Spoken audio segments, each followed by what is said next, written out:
हर हर महादेव। मित्रों, आज हम सुनेंगे माघ मास महात्म्य का अध्याय 1। मित्रों, कथा की शुरुआत हम प्रथम पूजनीय भगवान श्री गणेश की एक सच्ची कथा से करते हैं। एक समय की बात है, एक भाई बहन रहते थे। बहन का नियम था कि वह अपने भाई का चेहरा देखे ही खाना खाती थी। हर रोज वह सुबह उठती थी और जल्दी जल्दी सारा काम करके अपने भाई का मुंह देखने के लिए उसके घर जाती थी। एक दिन रास्ते में एक पीपल के नीचे गणेश जी की मूर्ति रखी थी। उसने भगवान के सामने हाथ जोड़कर कहा कि मेरे जैसा अमर सुहाग और मेरे जैसा अमर पीहर सबको दीजिए। यह कहकर वह आगे बढ़ जाती थी। जंगल के झाड़ियों के कांटे उसके पैरों में चुभा करते जाते थे। एक दिन भाई के घर पहुंची और भाई का मुंह देखकर बैठ गई। तो भाभी ने पूछा, पैरों में क्या हो गया है? यह सुनकर उसने भाभी को जवाब दिया कि रास्ते में जंगल के झाड़ियों के गिरे हुए कांटे पाँव में छुप गए हैं। जब वह वापस अपने घर आ जाए तब भाभी ने अपने पति से कहा कि रास्ते को साफ करवा दो, आपकी बहन के पाँव में बहुत सारे कांटा चुभ गए हैं। भाई ने तब कुल्हाड़ी लेकर सारी झाड़ियों को काटकर रास्ता साफ कर दिया, जिससे गणेश जी का स्थान भी वहां से हट गया।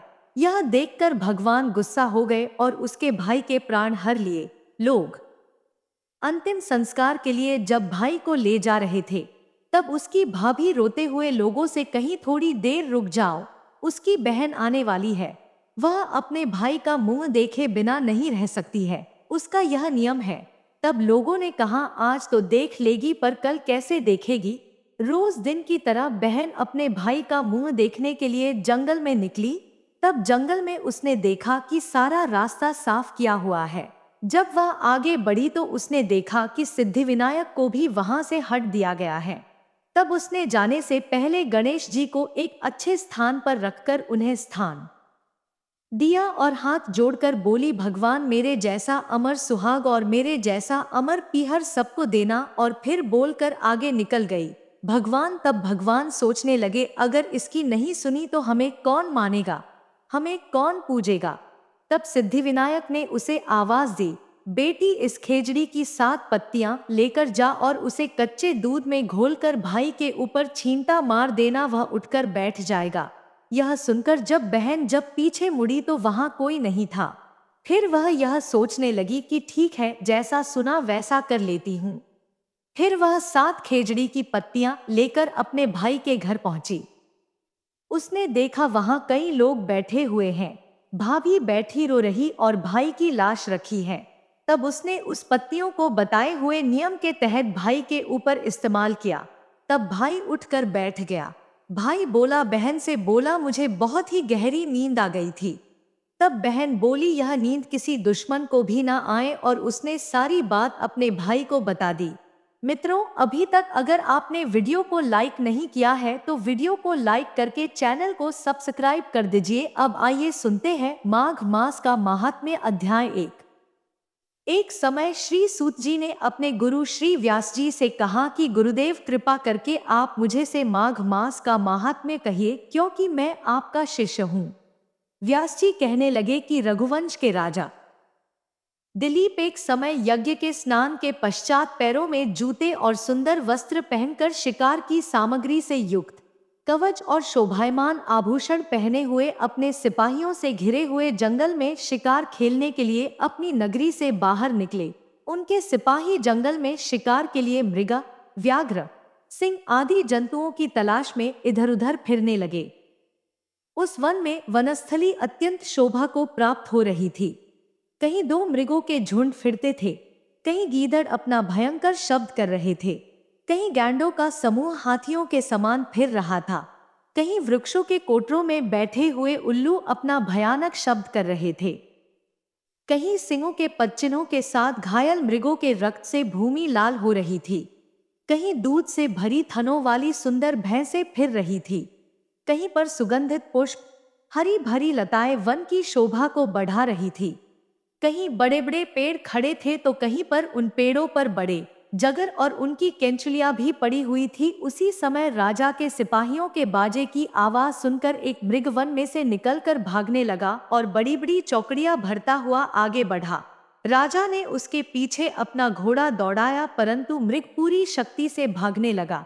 मृग कांटेदार वृक्ष शो के एक जंगल में घुसा और राजा ने भी उसके पीछे वन में प्रवेश किया, परंतु दूर जाकर मृगा राजा की दृष्टि से ओझल होकर निकल गया।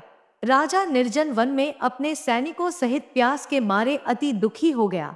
दोपहर के समय अधिक मार्ग चलने से सैनिक थक गए और घोड़े रुक गए। कुछ देर बाद राजा ने एक बड़ा भारी सुंदर सरोवर देखा, जिसके किनारों पर घने वृक्ष थे।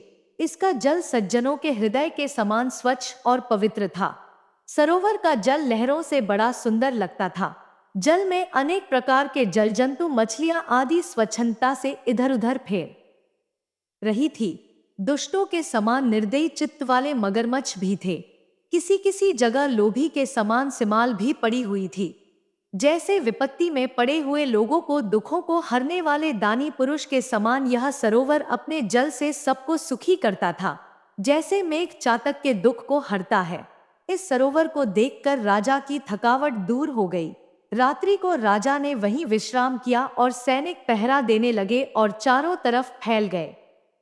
रात के अंतिम समय में शुक्रों के एक झुंड ने आकर सरोवर में पानी पिया और कमल के झुंड के पास आया। तब शिकारियों ने सावधान होकर शुक्रों पर आक्रमण किया और उनको मारकर पृथ्वी पर गिरा दिया। उस समय सब शिकारी कोलाहल करते हुए बड़ी प्रसन्नता के साथ राजा के पास गए और राजा प्रभात हुआ देखकर उनके साथ ही अपनी नगरी की तरफ चल पड़ा, जिसका शरीर तपस्या और नियमों के कारण बिल्कुल सूख गया था, जो मृगछाला और वल्कल पहने हुए था और नख रोम तथा केश धारण किए हुए था।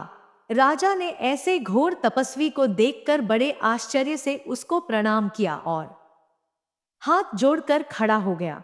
तपस्वी ने राजा से कहा कि हे राजन, इस पुण्य शुभ माघ में इस सरोवर को छोड़कर तुम यहाँ से क्यों जाने की इच्छा करते हो? तब राजा कहने लगा कि महात्मन, मैं तो माघ मास में स्नान के फल को कुछ भी नहीं जानता। कृपा करके आप विस्तार पूर्वक मुझको बताइए।